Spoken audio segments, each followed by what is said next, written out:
Hello students. आज हम green ear disease of bajra and downy mildew of bajra disease पर discuss करेंगे। बाजरा जिसको कि पर्ल मिलेट भी कहते हैं क्योंकि इसके जो दाने हैं वो मोतियों के जैसे दिखाई देते हैं। बाजरे का बॉटेनिकल नेम है पेनिसिटम टाइफॉइड्स या इसको पेनिसिटम अमेरिकानम भी कहते हैं। ये downy mildew and green ear disease of bajra जिसको हम डिस्कस कर रहे हैं, ये एक पैथोजन स्क्लेरोस्पोरा ग्रेमिनिकोला की वजह से ये डिज़ीज़ या ये रोग होता है। और इस स्क्लेरोस्पोरा का क्लासिफिकेशन है किंगडम स्ट्रेमिनोपाइला या क्रोमिस्टा, कुछ लोग इसको क्रोमिस्टा में भी रखते हैं। Phylum Oomycota, class Oomycetes, order Peronosporales and family पेरेनोस्पोरेसी।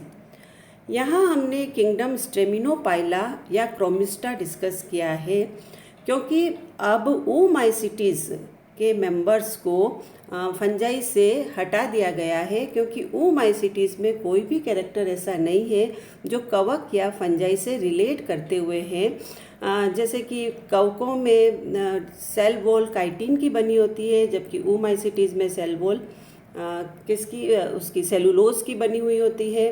कवकों में रिजर्व फूड ऑयल और ग्लाइकोजन होता है, जबकि इसमें रिजर्व फूड ग्लूकोज होता है। कवकों में हैप्लोबायोटिक हैप्लॉइड लाइफ साइकिल होती है, जबकि ओमाइसिटीज़ में हैप्लोबायोटिक डिप्लॉइड लाइफ साइकिल होती है। मतलब एक ही लाइफ साइकिल लाइफ फॉर्म जो डोमिनेट करता हुआ होता है वो डिप्लॉइड है ओमाइसिटीज़ में, और जबकि बाकी कवकों में हैप्लॉइड है। इसी तरह से इसमें गैमीटेंजियल मियोसिस पाया जाता है। तो इस तरह से ऐसे बहुत सारे कैरेक्टर्स हैं जिसकी वजह से एलेक्सोपोलस, मिम्स एंड ब्लैकवेल ने 1997 में ओमाइसिटीज़ को अलग कर दिया है फंजाई से या कवकों से, और इनको एक अलग किंगडम स्ट्रेमिनोपाइला में रखा है। और कुछ लोग क्योंकि इसका रिजेंबल करते हुए कैरेक्टर्स क्रोमिस्टा से है तो क्रोमिस्टा में भी रखते हैं। तो green ear is a common disease of pearl millet या बाजरा जिसको पेनिसिटम टाइफॉइड्स कहते हैं। It occurs in India, Iran, China, Japan, Fiji, USA and many African countries.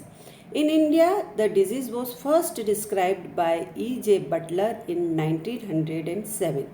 He considered it to be sporadic nature, not causing much damage.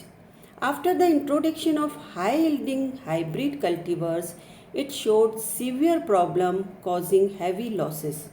Up to 27 to 30% losses has been estimated in India.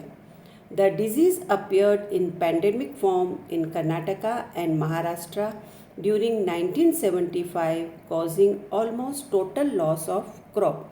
तो ये disease का जो हम generally distribution की बात करते हैं और इसके लॉस की बात कर रहे हैं, हालांकि सबसे पहले 1907 में E.J. बटलर ने इसको डिस्क्राइब किया था और तब ये इतना डैमेज कोज नहीं करता था। फिर उसके बाद में जैसे ही हाई यील्डिंग वेराइटीज़ को इंट्रोड्यूस किया गया तो इससे बहुत ज़्यादा हैवी लॉसेस उसको देखे गए, और इसमें इंडिया में इसमें कम से कम 27 से 30% लॉस होता है। और कर्नाटका, महाराष्ट्र में इसने पेंडेमिक कोज किया था, बहुत लॉस हुआ, इसमें टोटल क्रॉप लॉस हुआ है 1975 में। सिम्टम्स की हम बात करते हैं, इसमें दो तरह के सिम्टम्स होते हैं हम यहाँ देख रहे हैं। एक तो ये है डाउनी मिल्ड्यू या रोमिल आसिता रोग, और ये हम देख रहे हैं ये है ग्रीन ईयर जो कि पूरा ग्रीन लीफी मास में कन्वर्ट हो जाता है और इसीलिए इसका नाम ग्रीन ईयर डिजीज़ रखा है। तो एसेक्सुअल रिप्रोडक्टिव स्ट्रक्चर से तो ये वाला रोग होता है जिसको हम डाउनी मिल्ड्यू या रोमिल आसिता रोग कहते हैं, और सेक्सुअल oospore से जो डिजीज़ होती है वो कहलाता है ग्रीन ईयर डिजीज़। तो सिम्टम्स यहाँ पर दो तरह के सिम्टम्स हैं, एक तो डाउनी मिल्ड्यू और दूसरा ग्रीन ईयर, जैसा कि हमने अभी फिगर में देखा है। डाउनी मिल्ड्यू लीव्स पर होता है और ग्रीन ईयर स्टेज ईयर्स को अफेक्ट करती है, मतलब फ्लावरिंग एंड फ्रूटिंग पार्ट्स को अफेक्ट करेगी। इन डाउनी मिल्ड्यू द क्लोरोसिस या हरिमाहीनता starts at the base of the leaf and soon covers the entire lamina. जो क्लोरोसिस या हरिमाइनता या जो लॉस हो जाता है क्लोरोफिल का, वो कहाँ से स्टार्ट होता है? लीफ के आधार से, और फिर पूरा पूरा लेमिना को वो कवर कर लेता है। और white downy growth white cottony growth या वाइट डाउनी ग्रोथ अपीयर होती है लीफ की लोअर सरफेस पर। कब? जबकि ह्यूमिड वेदर है, रिलेटिव ह्यूमिडिटी 95% है और टेम्परेचर 20 से 25 डिग्री सेंटीग्रेड है। और green ear symptoms on the panicle are drastic, बहुत खतरनाक होते हैं, जिसमें bristles, glumes, stamens and pistil become green and leafy, मतलब पूरा का पूरा फ्लावरिंग पार्ट, सारा का सारा जो कॉब है वो कम्प्लीटली कवर हो जाता है, कन्वर्ट हो जाता है किसमें? ग्रीन लीफी स्ट्रक्चर में, हरी पत्ती सदृश संरचना में। और sometimes only a portion of the year shows green ear symptoms and rest of the year is normal.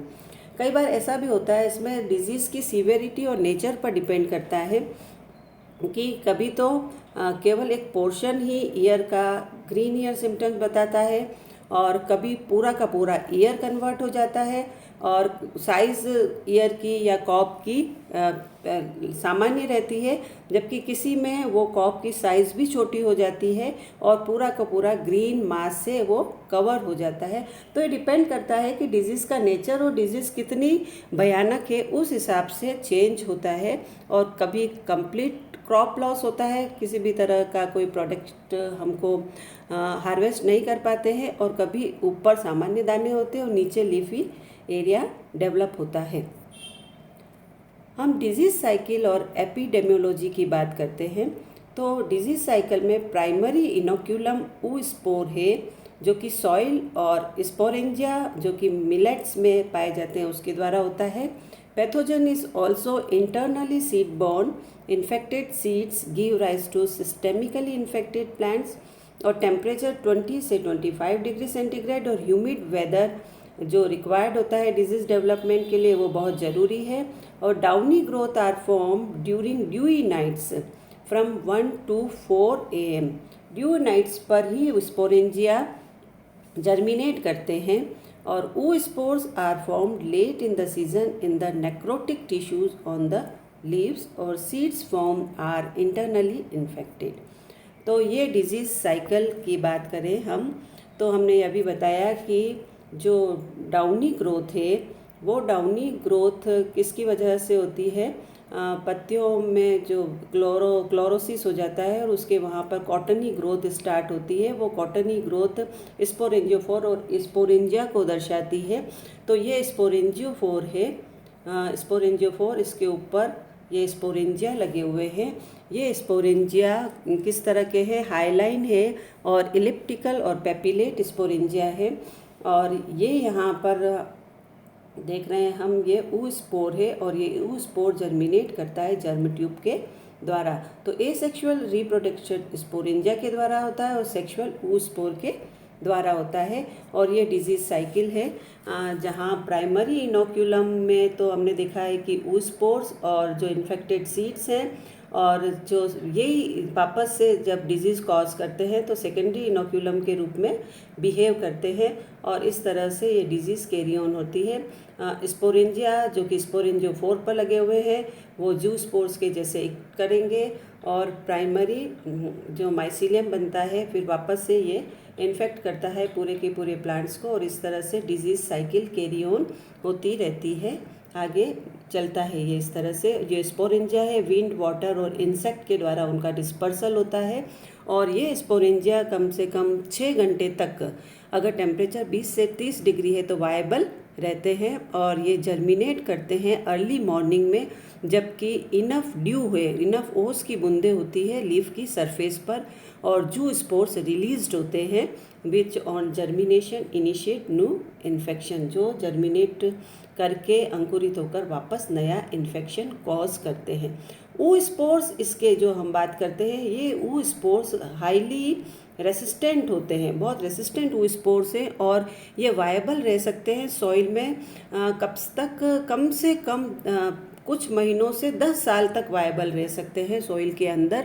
और इसीलिए ये डिज़ीज़ कॉज होती है, ये सॉइल बॉर्न डिजीज़ है, जिसमें स्पोर सेक्सुअल रिप्रोडक्शन के दौरान बनते हैं और स्पोरेंजिया ए सेक्सुअल रिप्रोडक्शन के दौरान बनते हैं। अब डिज़ीज़ मैनेजमेंट की बात करते हैं, हम डिज़ीज़ को किस तरह से कंट्रोल कर सकते हैं। तो क्रॉप रोटेशन डिज़ीज़ को कंट्रोल करने का एक तरीका है। दूसरा कि हम रिमूव कर दें और बर्न कर दें डिजीज प्लांट्स को, या spraying with Dithane M45 helps in controlling the disease. Seed treatment with 0.1% agrocin GN and 0.4% therum has been reported to control the disease to 50%. Use of disease-resistant varieties like ICMH 88088 developed by ICRISAT Hyderabad has shown better results, और other resistant varieties जैसे कि IP18292 and IP18298 या तो resistant varieties को grow कर सकते हैं disease को कंट्रोल करने में, या डिजीज़ हो गई है तो हम स्प्रे करते हैं केमिकल्स को डिजीज़ को कंट्रोल करने में, या क्रॉप रोटेशन से कंट्रोल किया जा सकता है।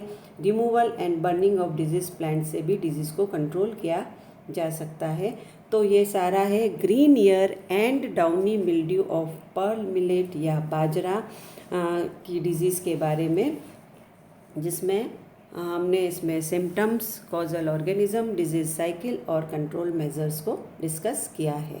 Thank you.